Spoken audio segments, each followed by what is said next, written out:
15 दिन, that is all that stands between you and reNEET. और अगर आपका टारगेट 600 प्लस है, then I need to tell you something very honestly, you do not need another motivational video and you do not need another study time table, है ना। All you need is also, you do not need another topper interview, what you need is a clear strategy, because in the final 15 days marks are not decided by who studies the most, marks decide होते हैं कि revise किसने सबसे smartly किया। इस video में आपको मैं एग्जैक्ट 15 दिन की स्ट्रैटेजी दूंगा to maximise your marks and score, push your score to above 650। अब सबसे पहले एक बहुत बड़ी गलती समझो, आखिरी 15 दिनों को बच्चे पहले 15 दिनों की तरह ट्रीट करते हैं। They keep trying to complete new chapters, watch new lectures, collect new notes and they destroy their confidence. एक बात बहुत ध्यान से सुनना, ये जो आखिरी 15 दिन है एक्सपेंशन के लिए नहीं, कंसोलिडेशन के लिए। Your goal right now is very simple, remember more, forget less and make fewer mistakes and this is where 650 plus will come from. चलो इन 15 दिनों को 3 फेज में डिवाइड करते हैं। सबसे पहला है डे 1 to 5, फिर डे 6 to 10 और फिर डे 11 to 15। हर फेज का खुद का एक पर्पस है। डे 1 to 5 में this is your high yield revision phase. आपका सिर्फ एक मिशन है इस टाइम में कि जो भी चैप्टर्स मैक्सिमम रिटर्न देते हैं उन पर फोकस करो। बायोलॉजी के लिए human physiology, genetics, biotechnology, ecology, reproduction and plant physiology. NCERT से डायरेक्टली पढ़ाई करो, लाइन बाय लाइन पढ़ाई करो और कोई शॉर्टकट्स नहीं लेना, कोई समरीज नहीं लेना, रैंडम पीडीएफ से पढ़ाई मत करना, बिकॉज अधिकतर जो बायोलॉजी के सवाल हैं डायरेक्टली एनसीईआरटी से ही आएंगे। हर रिवीजन सेशन के बाद एमसीक्यूज तुरंत सॉल्व करो। बायोलॉजी जो है मेमोरी प्लस एप्लीकेशन का गेम है, सिर्फ मेमोरी का गेम नहीं है। अब केमिस्ट्री के लिए फोकस करो कोऑर्डिनेशन कंपाउंड्स में, केमिकल बॉन्डिंग में, पी ब्लॉक पे, बायोमोलिक्यूल्स पे, अमाइंस एंड एल्डिहाइड्स, कीटोन्स पे, एल्कोहल एंड केमिकल काइनेटिक्स पे। ये जो चैप्टर्स हैं रिपीटेडली कंट्रीब्यूट करते हैं आने वाले क्वेश्चंस के लिए। एंड फिजिकल केमिस्ट्री के लिए फॉर्मूलाज रोज रिवाइज करो, ओकेजनली नहीं, डेली। अब फिजिक्स के लिए जीनियस बनने का ट्राई करना बंद करो एंड स्कोरिंग चैप्टर्स पर फोकस करना चालू करो।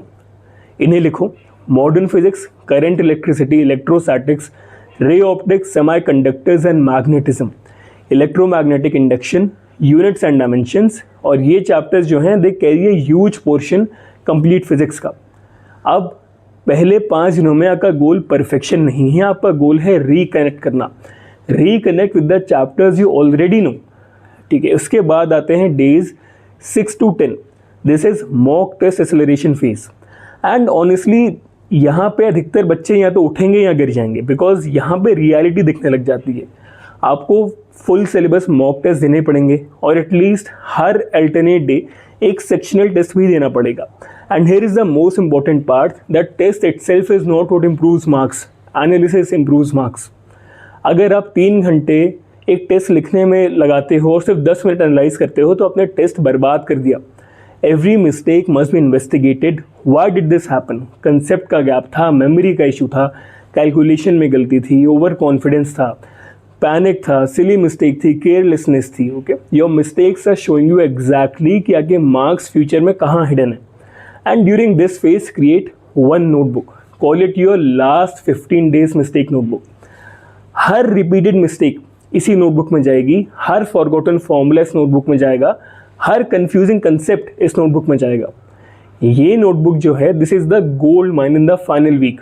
Now let us talk about biology during this phase.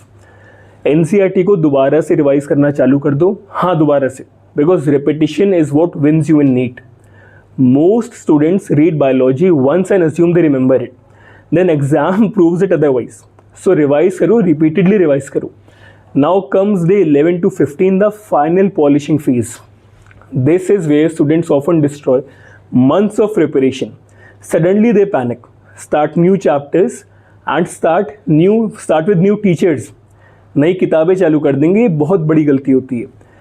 कुछ भी नया आपकी प्रिपरेशन में अब बिल्कुल भी नहीं आना चाहिए, कुछ भी नहीं। Your world needs to become very small.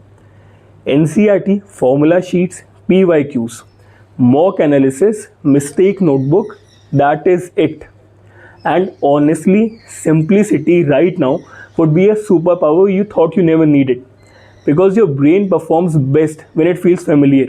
Overwhelmed नहीं होना है। And now let me tell you what a 650 plus aspirant should think during these final days. वो ये नहीं पूछते कि कितना सिलेबस बचा है, वो ये पूछते हैं कि मैं आज क्या इम्प्रूव कर सकता हूँ। वो परफेक्शन के पीछे नहीं भागते, they chase consistency. And most importantly they don't let one bad mock test destroy their entire confidence. क्योंकि बैड मॉक टेस्ट स्कोर्स जो हैं प्रेडिक्शंस नहीं होते, फीडबैक होते हैं। उनका इस्तेमाल करो, उनसे डरो नहीं। Now let's talk about something nobody discusses enough, sleep. If you are sacrificing sleep right now, you are making a huge mistake. एक थका हुआ ब्रेन फॉर्मूलाज भूलेगा, क्वेश्चंस भूलेगा, सिली मिस्टेक्स करेगा, पैनिक करेगा and NEET punishes these mistakes brutally. तो ढंग से सो, hydrate properly, keep your energy stable, because this exam is not just academic, it is as much physical and psychological as well. अब एक बात ध्यान से सुनना, because this is the most important thing I will say in this video. A lot of students watching this video are secretly hoping for a miracle in the final 15 days. There is no miracle, but there is something even better. Momentum. If you execute properly every day for the next 15 days, your score can change dramatically. इसलिए नहीं कि कुछ जादू होगा, but इसलिए कि consistency जो है कंपाउंड करती है. एक रिवीजन सेशन, एक मॉक टेस्ट, एक सिली मिस्टेक को देखना, एक एनालिसिस का सेशन लेना, एक छोटा सा इंप्रूवमेंट और इसे रोज रिपीट करते रहना, that is how big score jumps will happen. And remember this one thing, the exam is going to happen in 15 days, whether you panic or not. Time will move anyway. So stop worrying about rank predictions. Website पर rank predictor पे जाना बंद करो. Stop worrying about competition and stop worrying about everyone else is doing. Focus on your preparation, because if you genuinely spend the next 15 days now revising smartly, analyzing honestly और disciplined रह के and give yourself the best possible chance of scoring 650 plus, तो आप आराम से आज से 15 दिन बाद खुद से ही सवाल पूछ सकते हो कि परफेक्शन नहीं, एक्सिक्यूशन ने आपको कितना रिजल्ट दिया. अगर वीडियो पसंद आए तो सब्सक्राइब करो and see you in the next one.